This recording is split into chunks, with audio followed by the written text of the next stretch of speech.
I just filmed a whole entire episode and the audio wasn't recording, so let's try this again. No, my spirits are up. This one's going to be so much better than the last one. Hi guys, it's me, Addie. Thanks for coming back to watch. Thanks if you're new. I am going to be reading stories from this thread. It's going to be the same thread, but there's so many stories on it that I'm just going to read different ones. The thread is from r/paranormal. I love spooky stuff.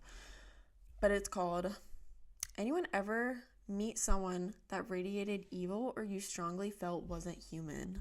Aww, spooky. Spooky! I like that.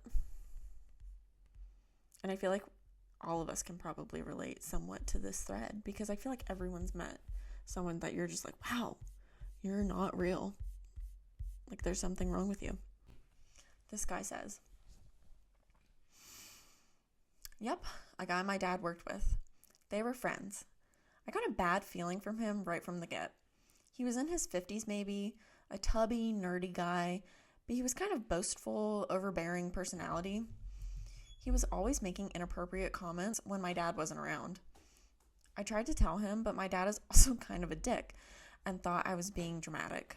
I was about 12 and was helping him put his Rolodex on his PC. I was reading a book about serial/spree killers.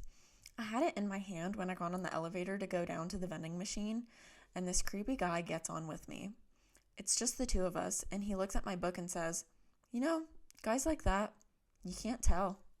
You'd never know you were standing right next to one. And he stared at me, expressionless, unblinking. He was trying to scare me. Sometime later, my dad and I went to his house to watch the Super Bowl. We were the only guests besides this guy's family. His wife and 2 sons were completely blank. I've never seen anything like it. They didn't talk, they didn't smile, completely flat effect. And the boys' room had nothing in it but a bed and a desk. No action figures, no posters, nothing. Not even a throw rug. These people were broken. I can only imagine what went on in that house when they were the only people there. Ew, that's sad.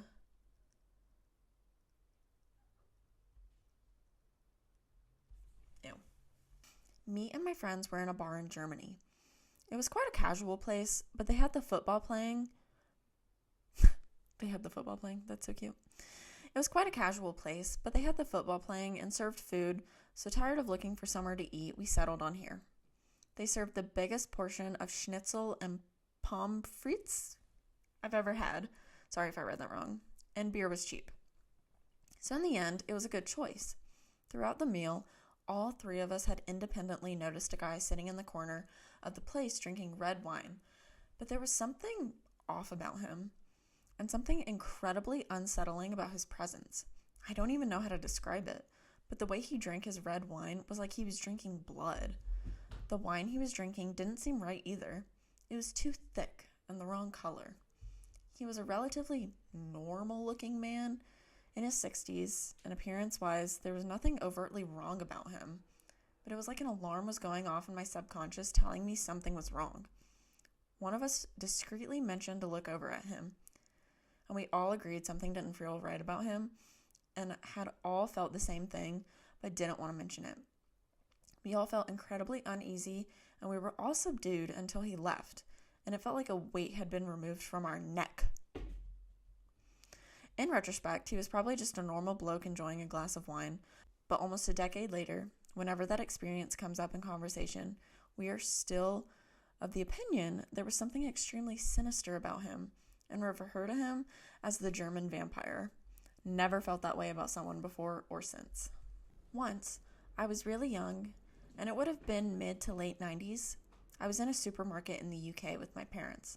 The memory is kind of fuzzy, except for one part, but I remember standing at the end of the cash register waiting for shopping to be scanned and my parents to be done. There was a bunch of kids around doing the same, and I kind of wandered to them. Not far, it could still be seen. I don't remember what they were like, except for one boy in shorts and a t-shirt I started talking with.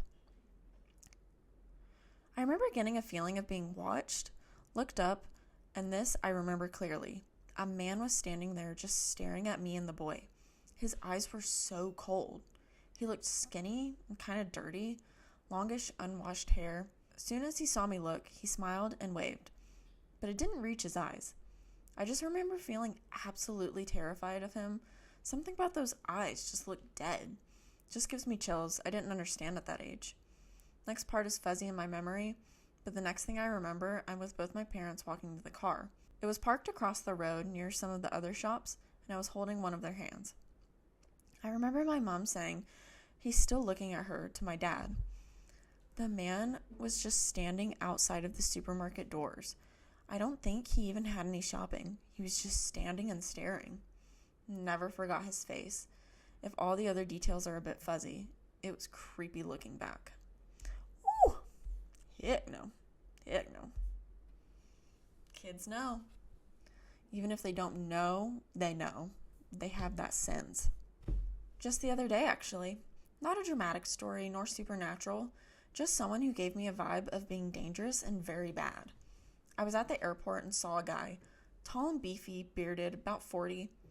He was following a few paces behind a young woman with tight shorts on, and I'm pretty sure filming her butt.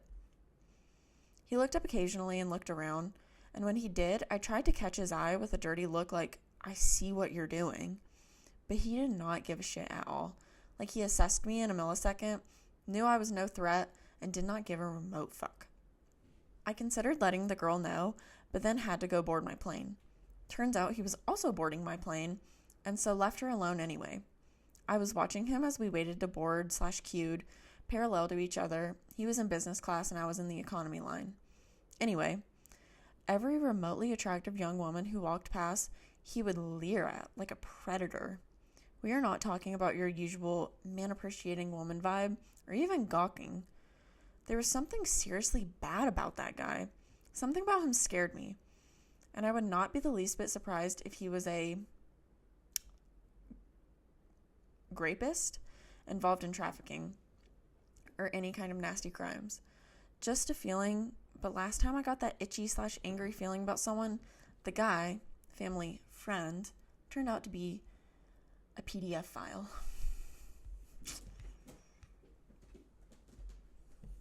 No, that's creepy. I've never been on a plane, so I don't know what it's like to go through an airport or anything. But I would never want to do it alone. Not paranormal. Years ago, in my 20s, when I still smoked, I drove to a local convenience store to buy a pack of cigarettes. There was a decent lineup, and a couple of people came in behind me. I had been minding my own business and not paying much attention, but I suddenly got the most uncomfortable feeling. I glanced behind me, and there was this shorter, maybe 5'8", nondescript man in his 50s. I made eye contact with him, and it scared the hell out of me. I just knew immediately he was bad. I had 100% certainty that he had probably killed people. I don't know why, I just knew. And he looked completely normal, but I just felt a darkness around him. Just a regular small town type guy, but had definitely been looking at me before I turned around and gave me the creeps. I was so freaked out that when I left the store, I didn't go straight home. I took a roundabout route to make sure no one was following me. That was over 25 years ago, and I'm still certain I made eye contact with a killer that night. Someone responds to that with their own similar story. They say, "Sometimes you just know." I used to live in a really rough part of Chicago, and at the time there was not 1, 2, but 3 serial killers known to be active in our area, and the Chicago PD kept I don't know what that means, because it was poor and would mess up their crime stats. Anyway, on one day a week, my classes run late, and I just got off the bus to my house and dropped in at the local grocery to grab some soda before it closed. Anyway, a guy got in line behind me with some random item, and since I half remembered him following me off the bus, I figured he was one of my neighbors, and being natively Irish, turned around to say hi. Nope, not one of my neighbors. Tall, thin, weirdish amber eyes I've never seen on a human before. White, which in itself stood out there.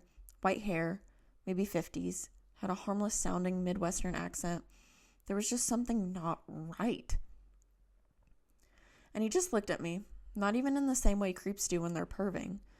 The same way my cats do when they're stalking the laser dot on my bed, like prey. My house was literally 2 unlit vacant lots away that I routinely crossed as a shortcut. I was not leading him to my home. I got back on that bus, rode it the whole way to the all-night airport, and stayed in the chapel there all night. I have absolutely no doubt now, knowing what I do, that he was one of them, and specifically came there to kill because he knew no one would care. Incidentally, a couple weeks later, while I was away doing field research in Venezuela, someone literally smashed my reinforced door in the middle of the night. Neighbors saw when they left for work the next morning and called the cops, trashed the place in rage that I wasn't there, and stole all my underwear, including raiding the laundry basket. I was actually listed as an endangered missing for a few days until they managed to track down someone at my university who had my fieldwork dates and could tell them for certainty that I was away. No, because what if it was that guy? What if it was that guy? It probably was.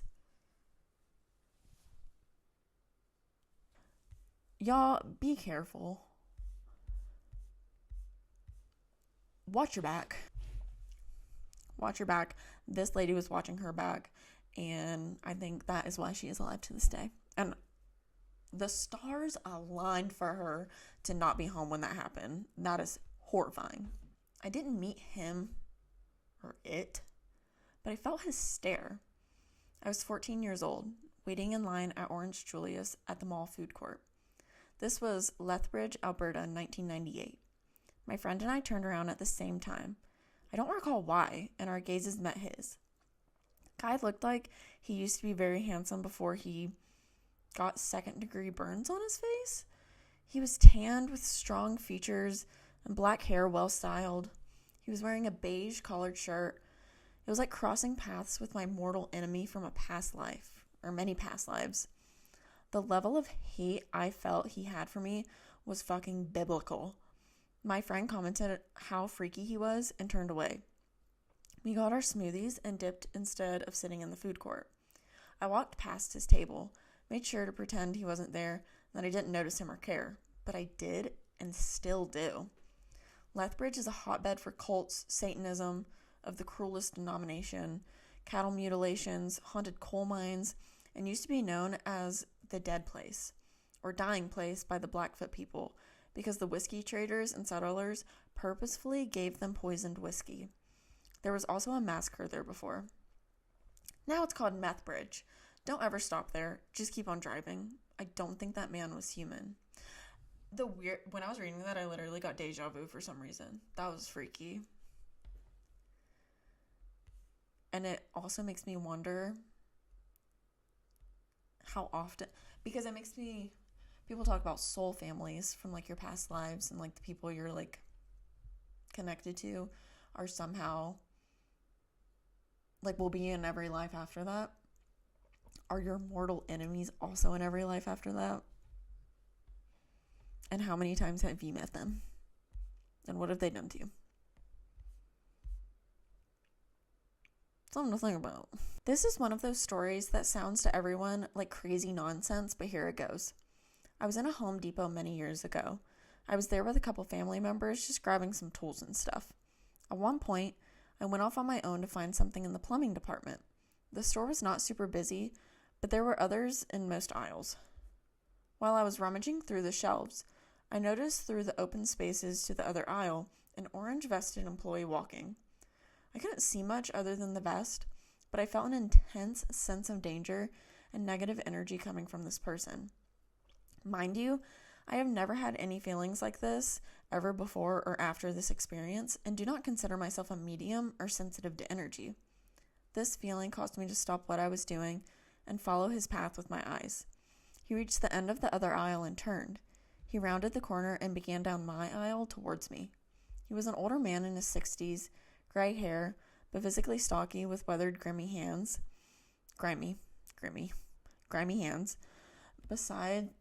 Behind his thin rimmed glasses were icy blue eyes.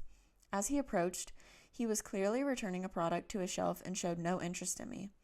As he left the area, I felt an incredible compulsion to follow him. That weirdly, if I did, I would somehow learn his secret. I felt like I needed to report him to the police, but I had no proof of anything. This moment had stuck with me for nearly 20 years. That is because they did say in the beginning that it kind of sounds like nonsense. And to be fair, it kind of does sound like nonsense.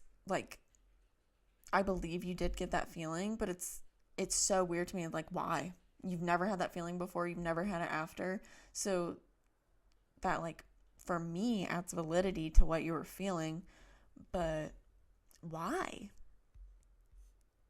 What causes that to happen to someone, especially just once in their life? Maybe it's the only time they are around someone evil, but I was about 6. I was in our driveway coloring with chalk while facing away from the street. Suddenly, there was a man behind me saying hello. I'm autistic and incredibly sensitive to noise. I'm autistic and incredibly sensitive to noise. I hear everything, and I did not hear him coming. I bolted to the front door. My mother saw me running through the window and met me at the door. The man apologized for spooking me and introduced himself as a new member of my father's parish. My mother told him coming to the parsonage is an odd way to introduce himself and that she would rather visit on Sunday. He left. My mom and I went inside. I told her I wasn't scared because he was a stranger. I was scared because he didn't move right. We didn't know I was autistic then. I was just known as highly observant. My mom kept me inside for the rest of the day. The man did not come to church that week. It was a small town. No one knew who he was. I never played in front of the house again. Yeesh. Trigger warning, description of a body. When I was a kid, my parents introduced me to a longtime family friend since she was in town from Arizona, and we lived in Alabama. She had come to visit my parents and some other friends as well. But when they introduced her to me, I noped and ran. When they finally caught me, my dad asked me what was wrong, and I explained to him that she was dead. My dad laughed it off that's so rude, but I still refused to interact with her. It got to the point I cried when they tried to force me to talk to her. I was scared to death of her, no pun intended.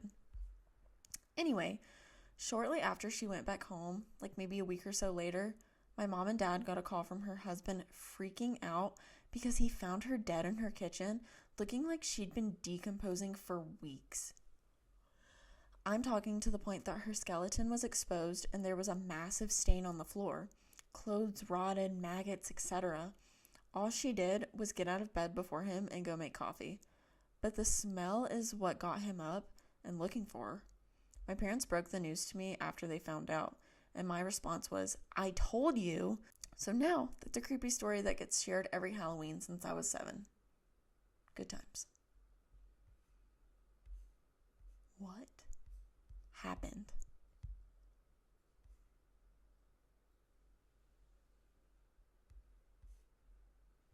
What? What happened? Did they ever find a cause of death? Maybe the husband killed her? That's what my brain went to, but I didn't want to attack him. They said it was a heart attack, but they never got an answer to find out why she looked the way she did. Weird, too, because the husband had just seen her before.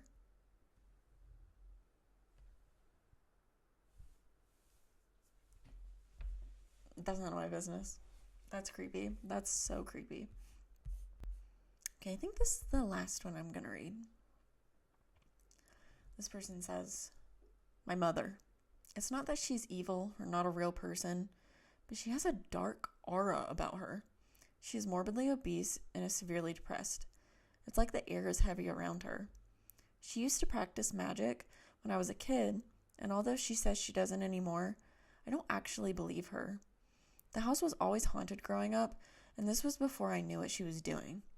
Seances in the backyard at 3 a.m. type stuff. She dated a man for 8 years that I believe was actually gay. He never touched her and just strung her along because she provided everything for him, as he just sat on the couch and drank day and night. When she lost her job and the money ran out, he left. She ended up placing a spell on him and called me frantically crying one evening, saying he would die in 6 months. I rolled my eyes and thought she was being ridiculous, but sure enough, 6 months later, he rolled his car and died instantaneously. Coincidence? I don't know. Anyway, she just has this heavy air about her.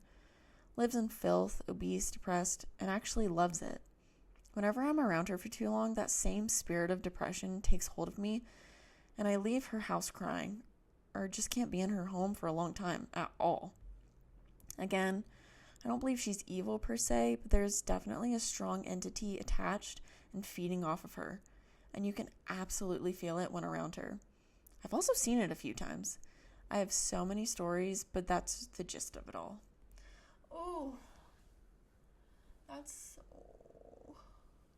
That's definitely something feeding off of her. From what I believe is definitely because she was probably practicing things and did not take steps to protect herself. But yeah, that's kind of like all these stories were heavy, but no, I'm going to read one more. Sorry. I'm going to read one more because I just saw it and now I'm like, wait, T. This is another family member. One of my sister's daughters. So your niece. There has always been something fundamentally wrong about her. Not dramatic, not obvious, just a quiet absence of warmth, like a room where the light never quite reaches the corners. Being near her unsettles me. Not constantly, but enough to notice. Sometimes it comes suddenly, a sharp unease, the sense of standing in front of something hollow yet alert. The way she looks at you can feel rehearsed, uncanny, like a child imitating expressions she doesn't truly feel. The kind of look you recognize from horror films. Only this time, it isn't fiction. She is 10 now, but I felt it already when she was 3. She is clever. Quietly so. She knows how to pull strings without ever being seen holding them. Her siblings are guided into trouble while she remains untouched, watching from the background with a faint, unsettling smile. The moment attention turns to her, she becomes perfect, gentle, sweet, blameless, an angel. Flawlessly performed. She has never cared for animals. She's never pretended to. For years, everyone believed the image she presented.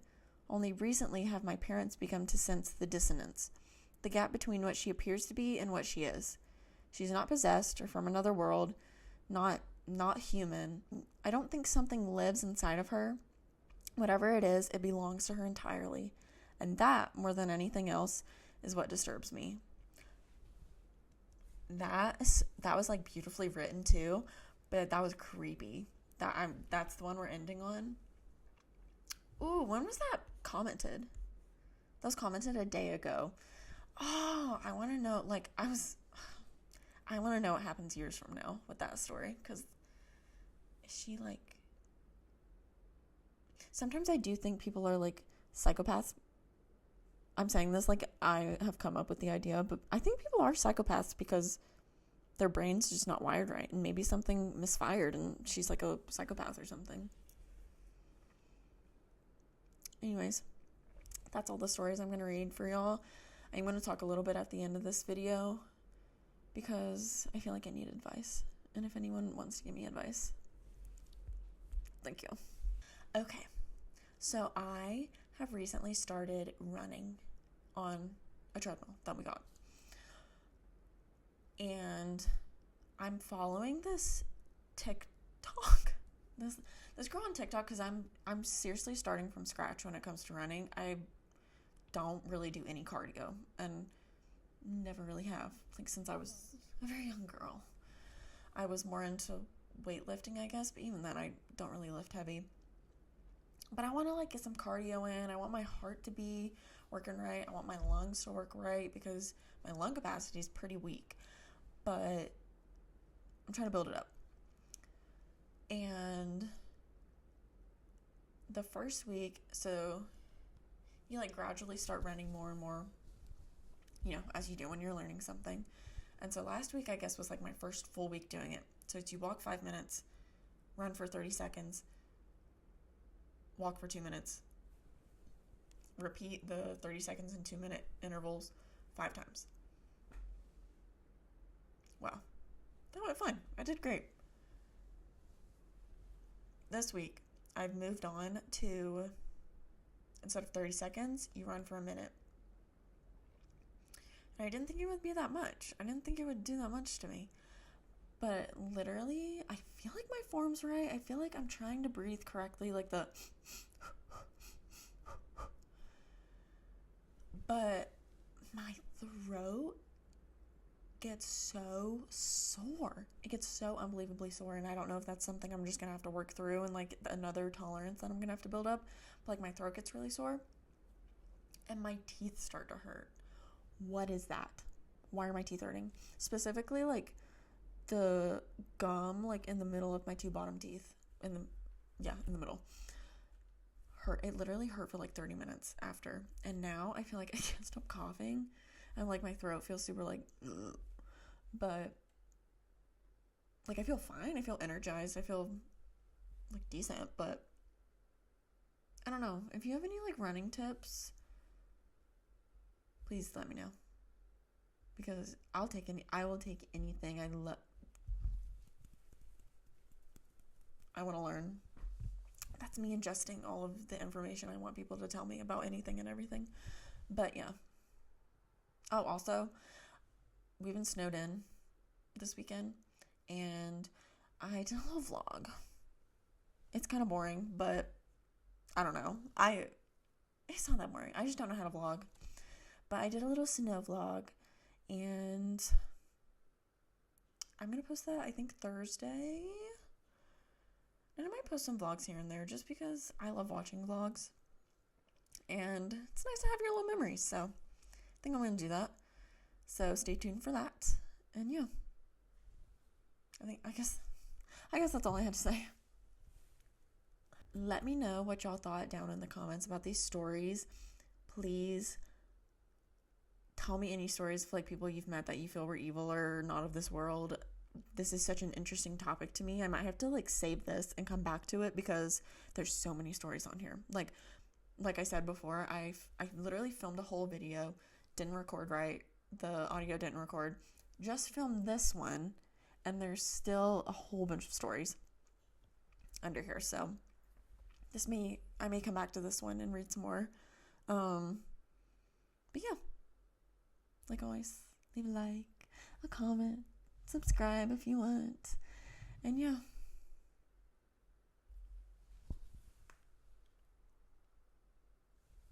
Peace and love. Bye. Lady. And Gillian. Luna, that's actually freaking insane. Like, stop.